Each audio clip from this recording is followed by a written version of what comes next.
Sourate 16, verset 51. Et Allah dit, ne prenez pas de divinité. Il n'est qu'un Dieu unique. Donc ne craignez que moi. Matthieu 6, verset 24. Nul ne peut servir de maître, car ou il haïra l'un et aimera l'autre, ou il s'attachera à l'un et méprisera l'autre. Vous ne pouvez servir Dieu et Mammon. Nous servons, nous adorons par la doctrine que nous observons. Prenons un exemple. Nul ne peut servir Allah par l'islam et un autre par le panafricanisme. Tout ce qui est bon, ce qui est juste dans le panafricanisme est englobé dans l'islam.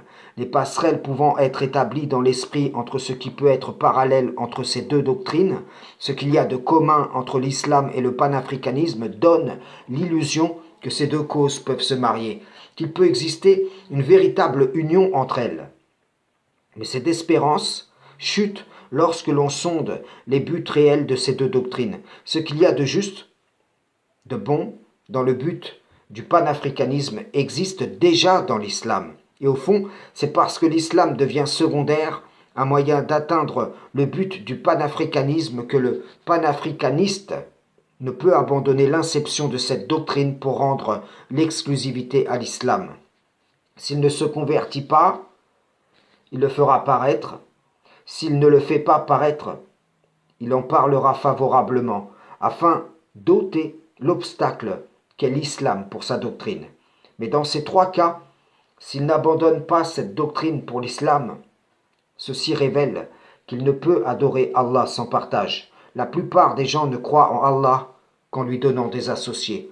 Nul ne peut adorer de maître, comme nul ne peut servir de cause, car ou il haïra l'une et aimera l'autre, ou il s'attachera à l'une et méprisera l'autre. Allah prescrit, ne prenez pas deux divinités, mais il prescrit aussi, entrez en plein dans l'islam. Si l'islam est soumise à une autre doctrine en ton cœur, tu assujettis l'islam à une cause dont le ou les buts lui sont étrangers. Il y a un fossé entre ceux chez qui va triompher l'islam et ceux qui se servent de l'islam, ou vont chercher à tirer profit de l'islam pour tenter d'atteindre le ou les buts d'une autre doctrine, que celle-ci soit le panafricanisme ou autre, qu'elle soit raciale, nationaliste, idéologique, et ainsi de suite. Les promesses de Satan le banni, au travers de ses inceptions doctrinales, ancrent en celui qui y adhère des espérances. Ces espérances deviennent des buts commandant à leur existence. Et c'est pour atteindre ces buts que les gens vont se donner corps et âme, la majeure partie du temps, sans se rendre compte pour quel Seigneur ils combattent réellement. Simplement, le diable banni en trompeur a remplacé la promesse du Créateur par une des siennes. Ce sont les indécis qui font coexister les deux promesses, comme celui ou celle qui ne saurait se décider entre un maître ou un autre.